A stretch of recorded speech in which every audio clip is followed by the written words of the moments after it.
Call to order the City Council regular meeting of May 20th at 7 p.m. Will the clerk take roll call, please?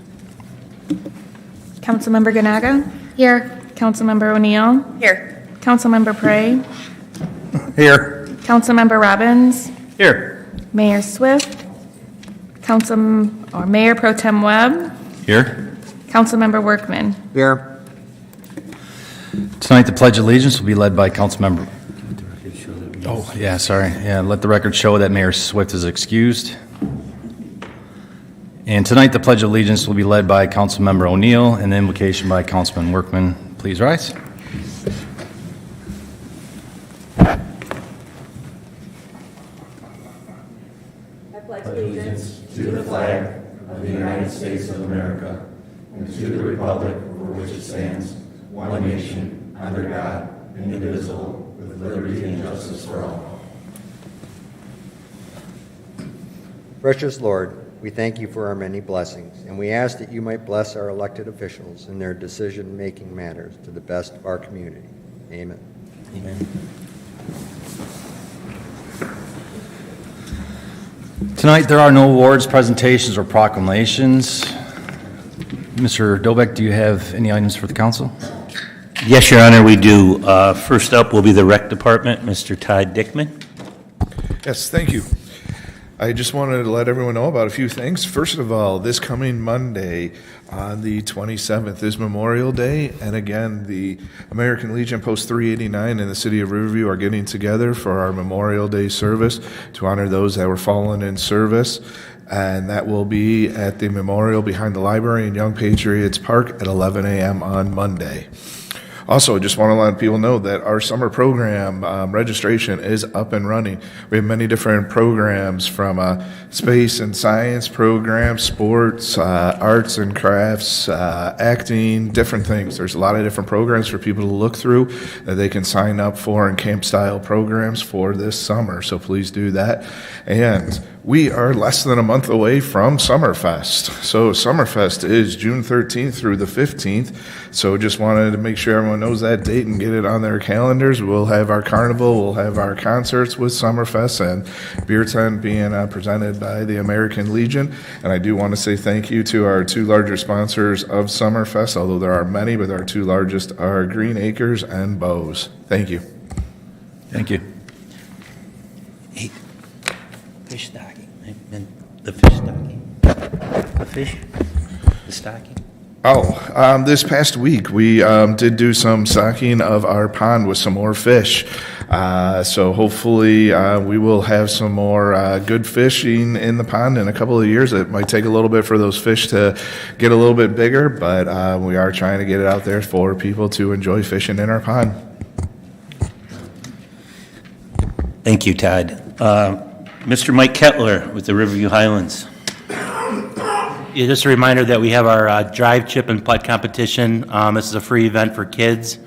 It's Saturday, June 8th. I think the deadline is a week before that. I am looking for volunteers. It's really fun to watch the kids compete in drive, chip, and putt. I'm looking for 12 volunteers, so if anyone would like to volunteer, contact me directly.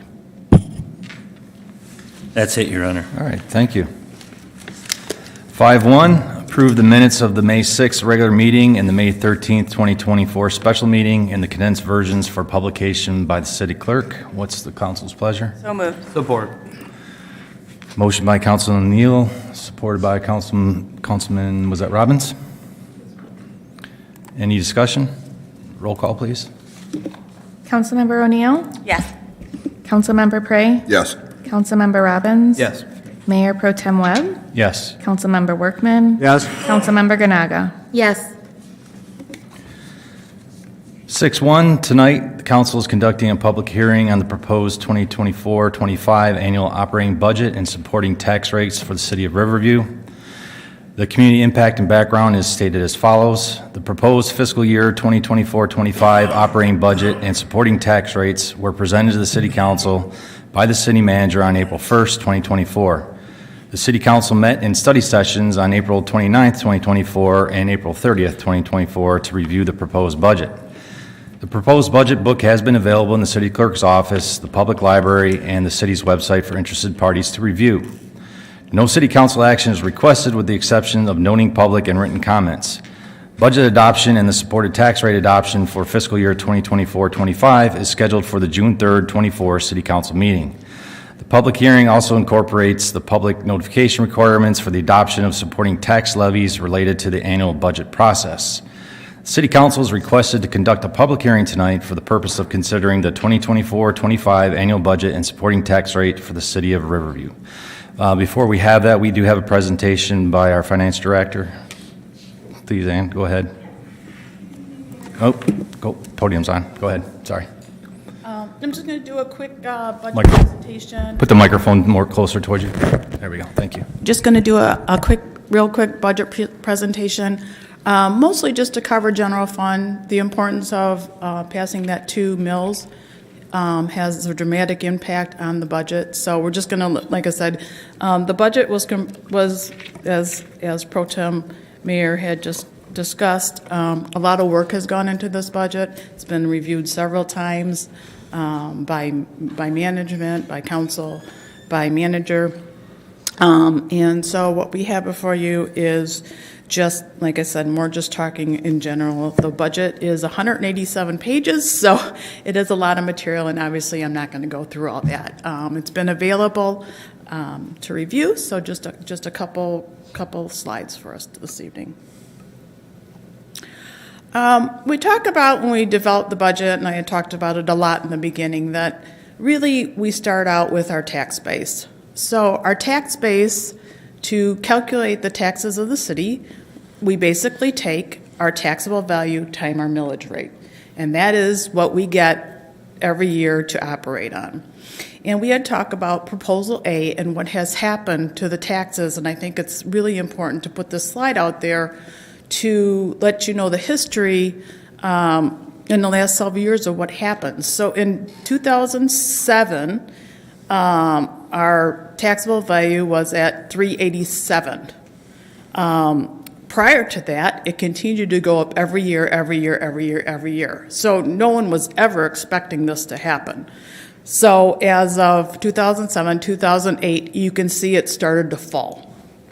But then the next slide, you're going to see that your millage rates did not go up to account for this. So when people say my taxes are so high, if you look at how many years your taxes were way lower than they had ever been, and we were still providing the same city services. So people need to realize what was going on. So if you look at 2007 was our highest point at 387, and now 1, 2, 3, 4, 5, 6, 7, 8, 9, 10, 11, 12, 13, 14, 15, 16 years, almost 17 years later, we're at where we were. So that's why a lot of people, a lot of communities were struggling. They were trying to do this Headley override. We had a lot of options, and this is the importance of, to iterate. So if we look at our millages over that same time period, so the millages in 2008 started at 17.96 mills. But remember that big chart, it kept going down, down, down, down, down. And you can see that the mills pretty much had stayed consistent through that whole time period. We did have a little jump. We have a debt millage out there that gets adjusted every year based on the exact debt we need. We don't try to collect more than what we need. So you can see that those lines are pretty stable. So what happened in 16 is we did the rubbish mill, so that kind of went up a little bit. And then obviously in 22, the jump was the 1.47 mills for the fire. And then now the jump in 24 will be the extra 2 mills that were just voted upon. So again, the taxes your taxes were actually lower because that calculation is very simple. It's a taxable value times the mills that we assess. And the mills that have recently happened, and it's because of Headley. Some things, our millage for the city is at 20, but it has gone down to almost 16. So the Headley override has a lot of how we operate and affects how we operate. Next. I know this, it doesn't look good, but anyway, City of Riverview, we're going where your tax dollars go. So when you pay your tax bill, it's not only going to the City of Riverview, it's going to your schools and it's going to your county. Right now, about 20, the big maroon one, is the most, and that's the city portion. It's about 47%. So 47 cents of every dollar that you pay for taxes is going to the city to operate city services. If you go to the lower light corner, I wish I had a thing, that's the schools portion, and the schools portion is 11.39 mils, which is 22%, and then the upper corner is the county, which is at 31%, 15.9 mils. So when you do it, when you think about it, it's not just us, it's all three taxing entities. Now, how are your city spends its taxes? My graphs don't look like that. I should have gave you my graphs. It's just when it got converted, it doesn't look as nice. So if you look at the bottom portion, it's the general fund. So if you look at the general fund portion, that's public safety and fire. So they take up 75% of the general fund. So their expenses are 75% of the general fund for fire and police at the 18.12 mils. That's what we use for them. For the rubbish, it's going to be hard, and you know what? I will actually put my slideshow online tomorrow, so you can see it, and then we can talk about it again, and we'll give it to council. So rubbish is your 1.74 mils. Your debt is your 2.7 mils. The roads is 0.7, and the library is 0.8. So that's the total of the 24.6 mils. If we go to state share revenue, so we have been seeing the benefits of the state share revenue, so that's good. It's continued to go up. Last couple of years, it's been pretty stable, but still not the other way, right? We don't want it to go down, because this, you'll see, is what the city operates, their administration operates on, is the state shared revenue. You're going to see where your taxes go, and it's going to be very eye-opener when you did the chart for people to actually see it, because I don't think sometimes they're maybe listening, but sometimes it's a million words when you actually see it. So then if we look at the total revenue, so now we're going to talk about revenue of the general fund. So our total revenue is budgeted for $13.694 million. Of that, $7.6 million is your property taxes. Charges for services are $1.1 million, and that is what we charge internally for all the administration.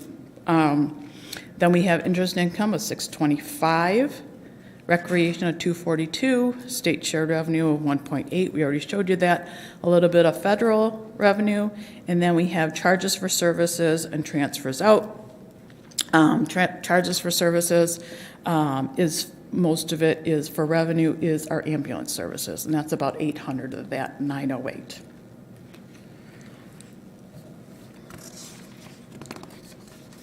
Okay, if we look at general fund expenditures, we can see obviously the biggest two portions, and we'll look at that later, but the biggest two portion of the expenditures is your police department, and this is general fund of $4.8 million, which is about 36%. And the fire is $2.5 million, which is about 19%. So those are the two major portions of general fund, along with your other different facilities and operations.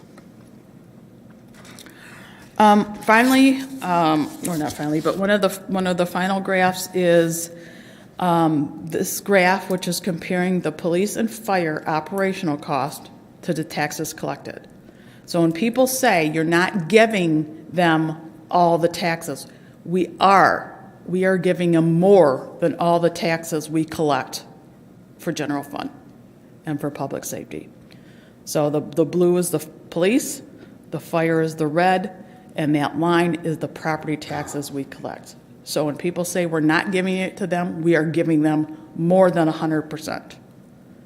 They're actually using some other funds to help those departments. So I think that is the importance of why we needed the 2 additional millage. We're not even covering them.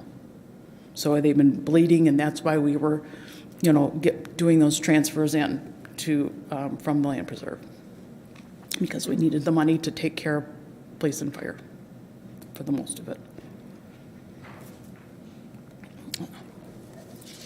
And then last is just where we're at. So revenue is the blue line, expenditures is the red line, and fund balance is where you're at with yellow. So basically, keeping the expenditures and revenue pretty much stay the same, and fund balance has been staying the same. Of course, when we use those transfer, if you look this year, we only have $500,000 for that transfer, and then these numbers are going to become more real because there's not going to be money to be borrowed from the land preserve.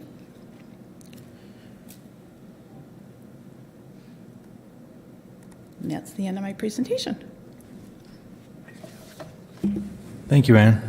Like I said, I will have that available in a pretty format tomorrow on the website. Okay, we'll look for that presentation tomorrow online. Okay, each person wishing to address council will be allotted 5 minutes for comments, and time will not count against you for the public comment period, and the hearing is now open for public comments. Okay, I see no one wishing to comment on the proposed 2024-25 annual operating budget. Were there any comments submitted in writing? There were none. Okay, thank you. The public hearing is now closed. Oh, do you? Okay. Okay, do we have a motion to close the public hearing? So moved. Support. Motion by Councilman Prey, supported by Council O'Neill. Roll call, please. Councilmember Prey? Yes. Councilmember Robbins? Yes. Mayor Pro Tem Webb? Yes. Councilmember Workman? Yes. Councilmember Ganaga? Yes. Councilmember O'Neill? Yes. Now is the time for public comments. Anyone wishing to give their comments to the council, please approach the podium, state your name and address for the record. Keep your comments to 5 minutes and no sharing of time.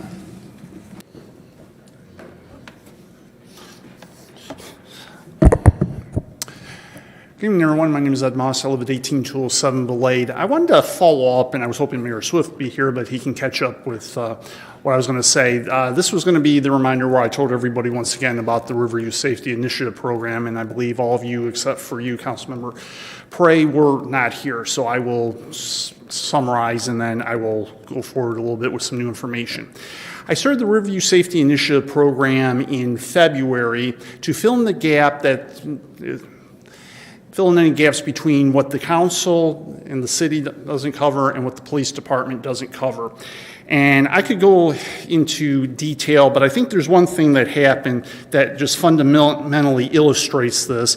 And usually while I don't read my own writing, I was moved this day to actually write this. So I had written City Manager Doback this email. And this has to do with May 8th, where the fire alarms went off in this building while I was in the community development office on business. And it goes as follows. It said, I'm writing this out of concern for what occurred on the afternoon of May 8th, 2024. When I was in the community development office on related business, the fire alarms went off. I informed the person behind the desk that there was a fire. I thought there was one. If there wasn't, as the alarms were sounding, and I smelled smoke. I immediately left the building. However, it wasn't until afterwards that I realized, overhearing City Clerk Shane Harrison, that she could only hear what was described as a humming or buzzing sound in the clerk's office area. Recreation Department Supervisor Todd Dickman said as much. While I'm extremely grateful that no one was injured, it exposed a few problems. The first is how the Riverview Safety Initiative failed, as I could have made sure that everyone in the building was out until the fire department arrived on scene, which to the best of my knowledge never occurred, as the incident appeared to be a minor one, thankfully. It showed the need for improvements that must be made within City Hall.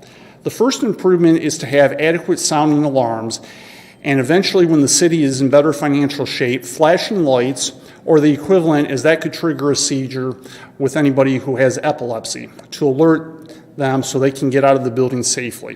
While it isn't your fault that neither you nor anyone in the city thought about this, now that this has occurred, something must be done to address this so that people are not injured or killed the next time this occurs, if there is a next time.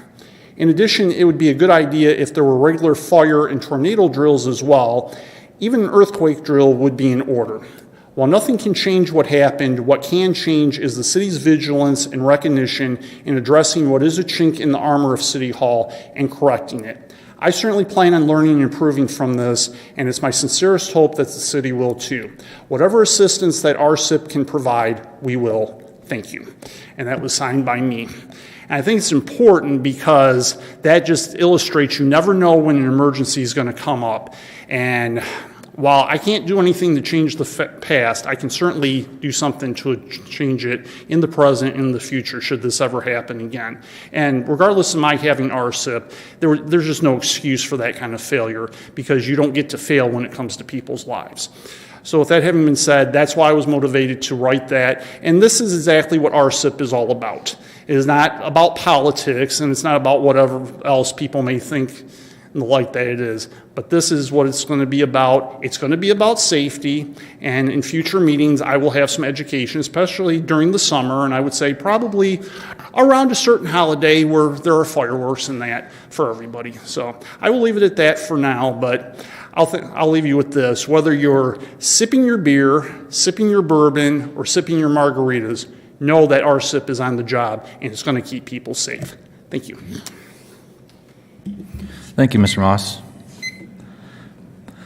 Tonight we haven't any organizational business. 9, the consent agenda. Is there any items that council wants removed from the consent agenda?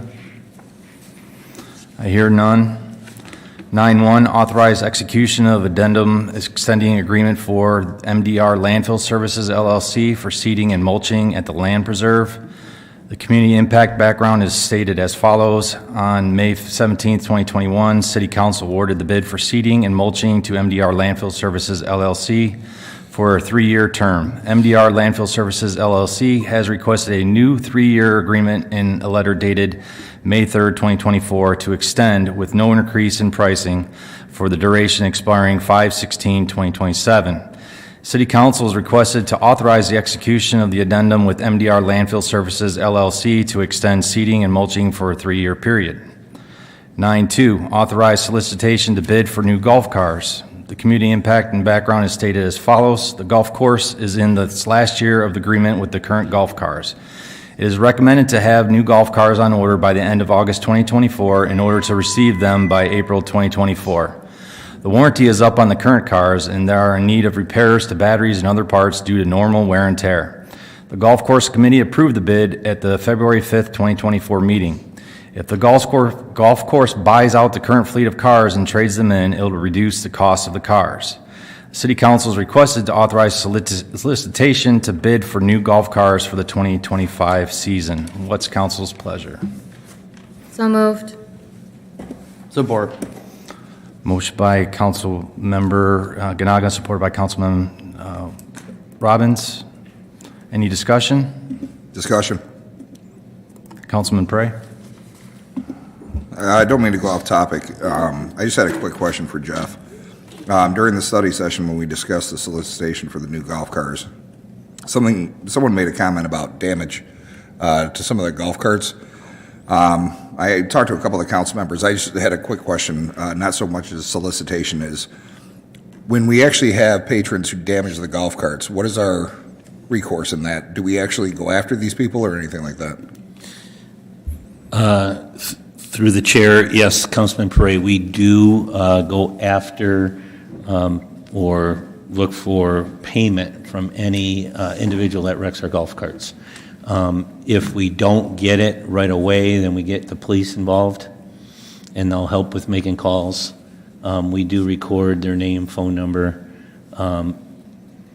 Historically, the big ones are always caught. It's some of the smaller damage that maybe a cart attendant doesn't see at the end of the night putting a cart away. But I can tell you that the front ends, I think I can recite what it costs to fix them when they hit a curb or whatever. And I think Mike Kettler as well knows the cost, so we do go after them. And we do use the police when we have people that are trying to dodge our calls. I appreciate it. It was just something that came up and I was curious about. Thanks, Jeff. Any other discussion? Roll call, please. Councilmember Robbins? Yes. Mayor Pro Tem Webb? Yes. Councilmember Workman? Yes.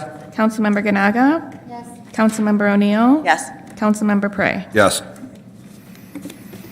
Tonight, council has one resolution for consideration. 10-1 is to adopt resolution approving the deficit elimination plan for the golf course. The community impact and background is stated as follows. The City of Riverview's financial report for the fiscal year ended June 30, 2023 indicated the presence of a $58,473 net position working capital deficit in the golf course fund. Act 275 of the Public Acts of 1980 requires that a deficit elimination plan be formulated by the local unit of government and filed with the Michigan Department of Treasury. The City of Riverview's legislative body adopts the following as the golf course fund deficit elimination plan. The City of Riverview's finance director submits the deficit elimination plan for the golf course to the Michigan Department of Treasury for certification. The City Council are requested to adopt the attached deficit elimination plan so that it can be submitted to the Michigan Department of Treasury. What's the council's pleasure? So moved. Support. Motion by Councilmember O'Neill and supported by Councilman Prey. Any discussion? Roll call, please.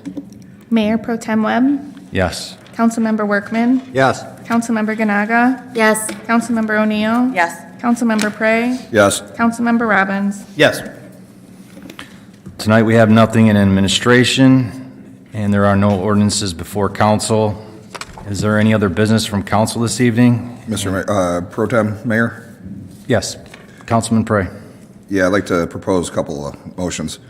First off, I motion that starting it from the next regular city council meeting, that a completed printed copy of each council agenda, including the backup, be made available to the residents at the city clerk's office and also published on the city website on the same day that it is made available to the council, to the extent that it is possible without sharing any confidential information. This comes from the study session that we spoke about, including the backup to the public agenda. Okay, do we have support? Support. Motion by Councilman Prey, supported by Councilman or Councilwoman O'Neill. Any discussion? Okay, roll call. Councilmember Workman? Yes. Councilmember Ganaga? May I ask a question first?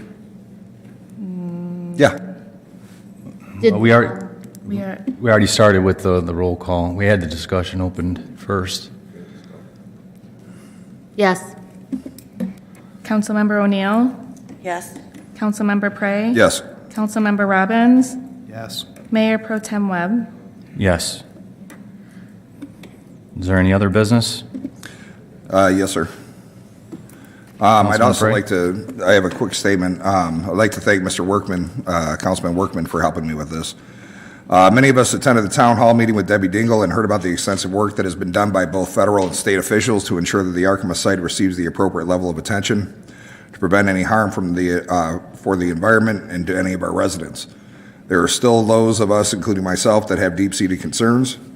And with that in mind, I'd like to make a motion that we direct the city manager and his team to communicate with the U.S. EPA our request that it undertake testing of the Arkema site in the surrounding area and the residences that currently live in proximity to the Arkema West site and share with us its findings and conclusions as soon as possible. Furthermore, I'd like them to communicate our request to our reps in the U.S. Senate and House of Representatives. And I would ask that the city manager direct our team in the city to test the soil at Carr Field, the streets surrounding the west site, such as Electric Avenue, Reno, Clark, Riverview, Colvin, Grant, and Garfield. Is there support? I have a question. Go ahead. What would the- Councilwoman O'Neill? Who exactly would be doing the testing for us? Your Honor, to Councilmember O'Neill, I don't know. We'd have to figure that out. We'd have to contract that out. So we probably would not know the cost of that? Correct.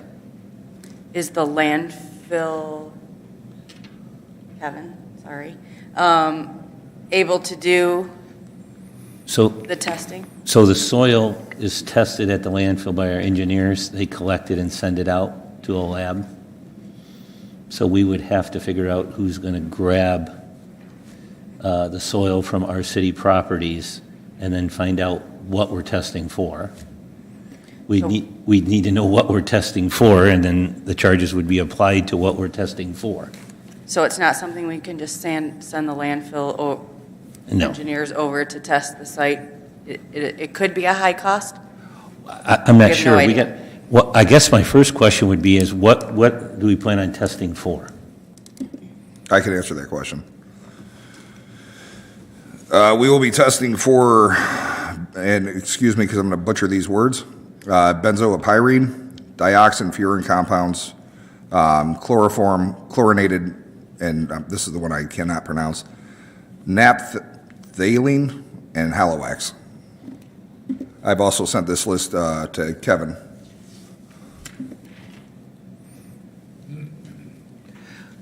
I think what we should do is we should get a list of the chemicals, and then we vet this to our engineering firm and see exactly what we're talking about, because I don't know where the budget is for this, and, you know, depending on the chemical test, that generates the amount of cost, of course, so.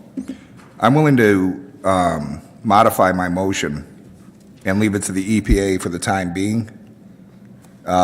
But I would like, if possible, I would like our city to do the testing as well, so we have conclusive results that we all agree with.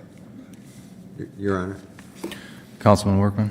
I can understand where Councilman Pray's at. However, I think we need to have the city attorney involved with liability for the city and the direction, just so that we know where we're at. I think that part, I agree with the EPA doing those tests. They said that everything's been tested in the past and it's good. Well, let's ask them to do it again. But as far as the city property is concerned, I think possibly that should be taken to a study session. And we should discuss, find out what the cost will be, so on and so forth, and what our legal responsibilities are and what ramifications could happen from there. And I think that would be the prudent way of doing it. Thank you. Do we have any recommendation from our city attorney about this? If it's something that we should either amend the motion or table the motion for further discussion at a study session? I'm willing to amend the motion for the EPA, for just the EPA for now. And then we can make I can make a separate motion once we speak with legal and speak at a study session. Okay. So There would be no cost to us to ask the EPA to do so. Okay, that's presuming that the EPA will do it. I mean, we can request it from them, but I don't think we can dictate to the EPA. Correct. I believe it's Eagle that oversees This would that. strictly be requesting Jeff to reach out and talk to not only the EPA, but to the state reps. Okay, so just to clarify, is the motion then to ask for the city manager to contact Eagle and the EPA to request testing outside of the perimeter of the Arkema property at the residential sites? Yes. Is that correct? Okay. Okay, so that's the motion on the floor.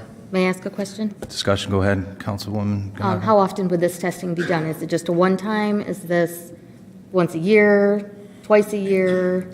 And then if we do get the results back, what do we do with those? If there is something there, what do we do with the results?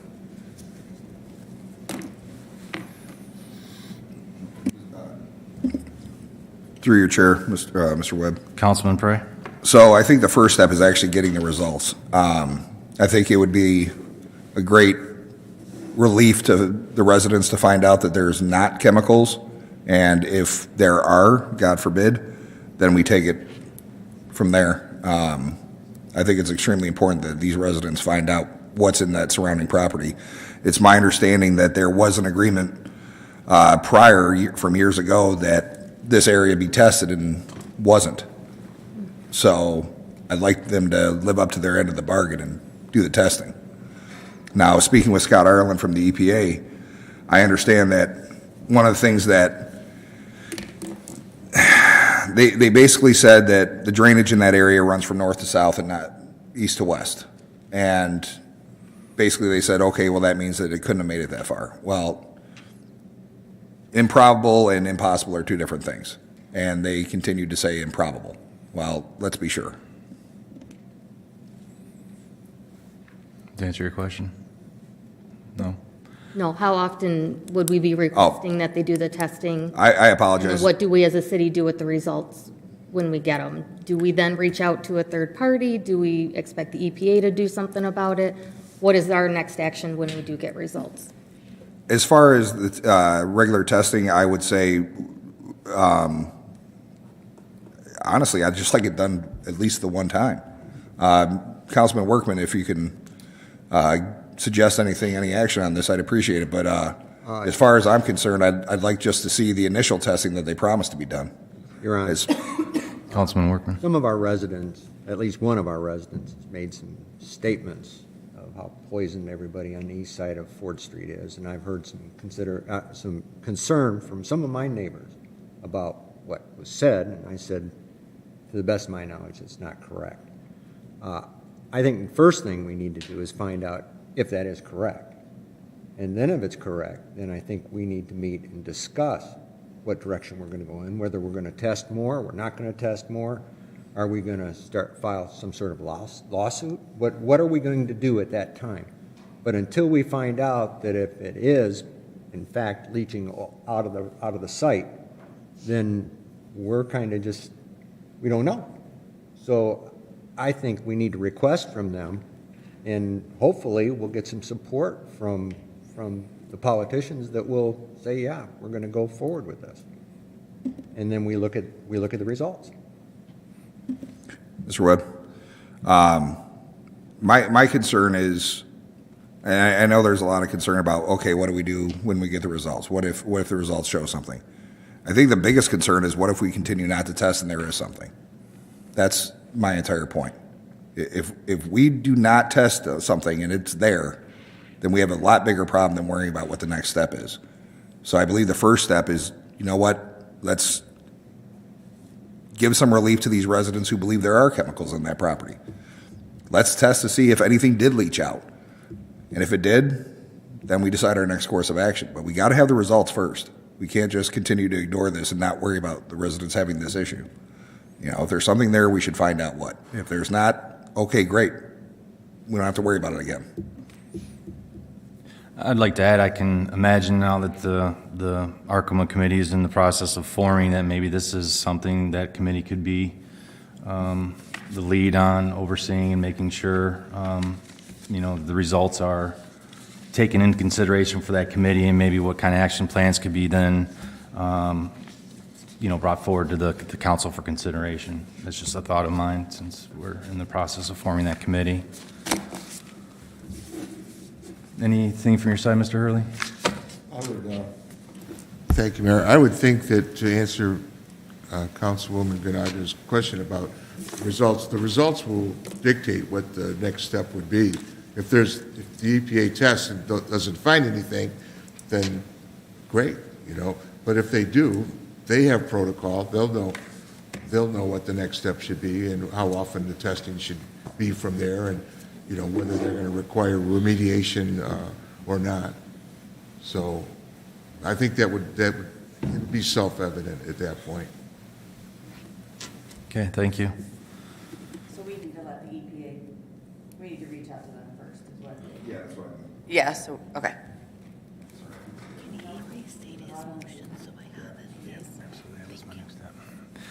So just so we're all clear, do you want to restate your motion as it's amended? Yes, all right, so I'll restate it. I'd like to make a motion that we direct the city manager and his team to communicate with the US EPA, that we request the EPA does testing at the Arkema site and the surrounding areas in close proximity to the Arkema West site, and share with us its findings and any conclusions that they come up with. Furthermore, I'd like them to communicate our request to our representatives in the U.S. Senate and House of Representatives. And I'll leave it at that. Okay, do we have support? Support? Support by Councilman Workman. May we have a roll call?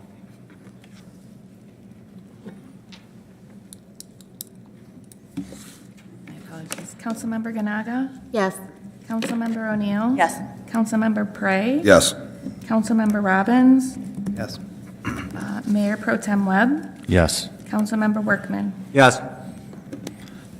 Councilman Prey, can you make sure that that gets emailed to our city clerk so she has the verbiage to exactly, okay? Yeah, copy that. Thank you. You're welcome. Is there any other business? I do have one item just to let everybody know that the Riverview Community Neighborhood Watch will have its first meeting of this year, May 29th, 6 p.m. in the Senior Activity Center at City Hall, and everyone is welcome to attend. Mr. Mayor, I apologize. Sorry, go ahead, Councilman Prey. I did have one more thing. This past weekend, the RBA RBSA, excuse me. It was RBA for years. The RBA kicked off. I watched the parade. Great job. I would ask residents, please make sure you support them. They're always looking for volunteers. If any residents have the time or the inclination, please reach out to them. They're always looking for volunteers for the concession stand, or you know what, if you guys get time, go and check out a game. The kids love having attendance. So that's it. Thank you. And with Memorial Day coming up on Monday, our hearts and thoughts are with the families that have lost loved ones. And please attend the memorial on the Monday at 11 p.m. So with that, I'll look for a motion to adjourn. Sorry? Mr. Mayor? 11 a.m. Yeah, 11 a.m. There yes. you go. Did I say p.m.? You did. Oh, sorry. 11 a.m. on Monday. Motion by Councilman Workman, support by Councilman Prey. Roll call, please. Councilmember O'Neill? Yes. Councilmember Prey? Yes. Councilmember Robbins? Yes. Mayor Pro Tem Webb? Yes. Councilmember Workman? Yes. Councilmember Ganaga? Yes. Let the record show that the meeting was adjourned at 7:43 p.m.